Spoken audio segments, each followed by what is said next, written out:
భగవద్బంధువులందరకు హృదయపూర్వక నమస్కారాలు. ఓం శ్రీ రామచంద్ర పరబ్రహ్మణే నమః. ఆపదామపహర్తారం దాతారం సర్వసంపదాం లోకాభిరామం శ్రీరామం భూయో భూయో నమామ్యహం. ఓం శ్రీ రామచంద్ర పరబ్రహ్మణే నమః.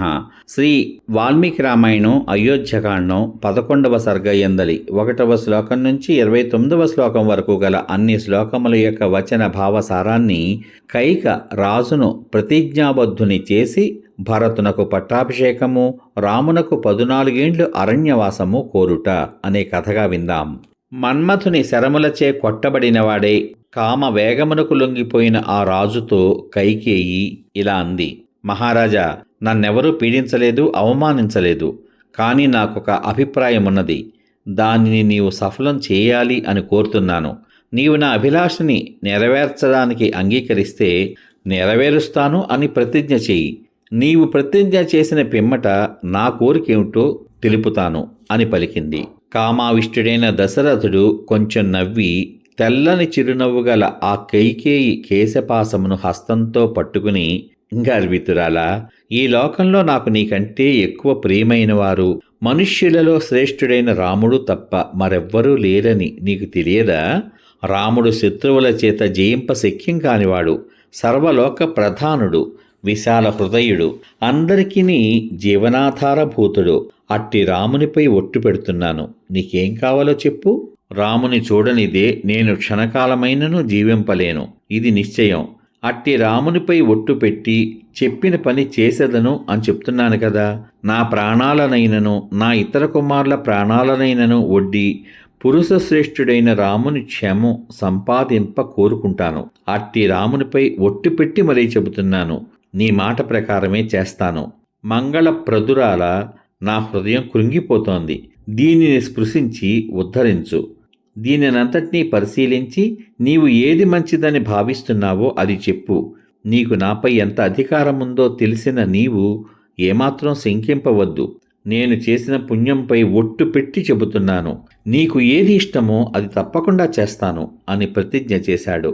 భరతుని రాజ్యాభిషేకము, రామ వనవాసము అను విషయములపై తీవ్రమైన ఇచ్ఛగల కైకేయి తన మనస్సులో ఉన్న ఆ అభిప్రాయాన్ని తెలుపుతూ పక్షపాత బుద్ధితోనూ ఆనందంతోనూ కూడినదై ఉచ్చరించడానికి కూడా తగని మాటలు పలికింది.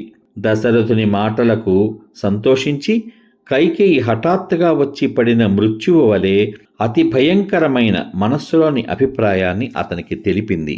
నీవు వరుసగా ఒట్టులు పెడుతూ నాకు వరాలను ఇస్తూ పలికిన ఈ మాటలను అగ్నిదేవునితో సహా 33 దేవతలు వినెదరుగాక.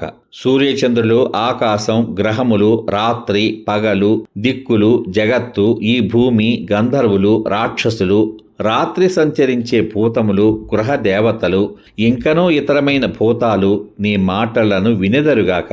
సత్యసంధుడు, మహా తేజస్సాలి, ధర్మములను ఎరిగినవాడు, సావధాన చిత్తుడు అయిన ఈ దశరథ మహారాజు నాకు వరమిస్తున్నాడు.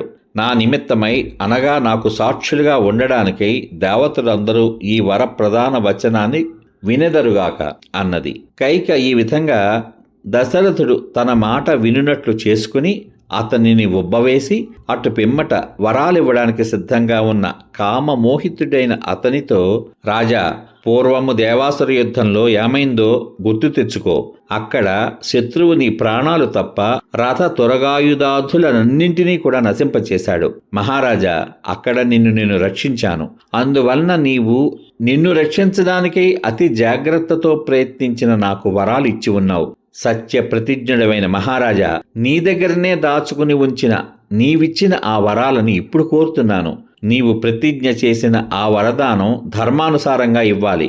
అలా ఇవ్వకుండా నన్ను అవమానిస్తే ఇప్పుడే ప్రాణాలు విడిచిపెడతాను అని పలికింది.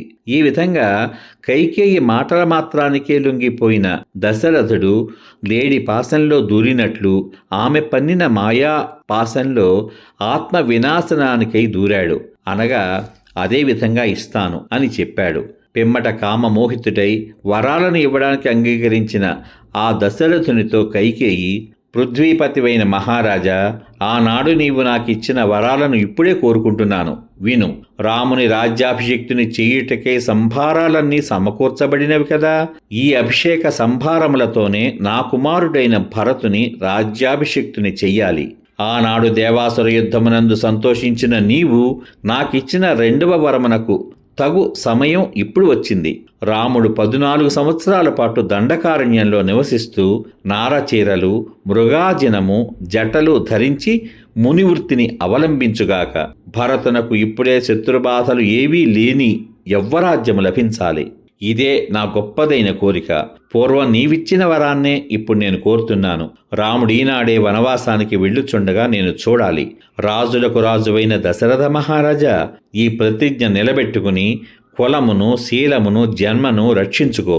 సత్యవాక్యమే మానవులకు పరలోకమునందు సౌఖ్యం కలిగించేది అని తపోధనులు చెబుతారు కదా అని పలికింది. సమాప్తం. ఇంతవరకు మీరు శ్రీ వాల్మీకి రామాయణం అయోధ్యకాండం 11వ సర్గయందలి గల 1వ శ్లోకం నుంచి 29వ శ్లోకం వరకు గల అన్ని శ్లోకముల యొక్క వచన భావసారాన్ని కైక రాజును ప్రతిజ్ఞాబద్ధుని చేసి భరతునకు పట్టాభిషేకము, రామునకు 14 ఏండ్లు అరణ్యవాసము కోరుట అనే కథగా విన్నారు. రేపటి భాగంలో శ్రీ వాల్మీకి రామాయణం అయోధ్యకాండం 12వ సర్గయందలి గల 1వ శ్లోకం నుంచి 114వ శ్లోకం వరకు గల అన్ని శ్లోకముల యొక్క వచన భావసారాన్ని దశరథుడు చింతించుట, అట్టి వరములు కోరవలదు అని కైకేయిని ప్రార్థించుట అనే కథగా వింటారు. ఓం శ్రీ రామచంద్ర పరబ్రహ్మణే నమః. శ్రీరామ రామ రామేతి రమే రామే మనోరమే సహస్రనామ తత్తుల్యం రామనామ వరాననే. ఓం శ్రీ రామచంద్ర పరబ్రహ్మణే నమః. సర్వే జనా సుఖినో భవంతు. శుభమస్తు. స్వస్తి.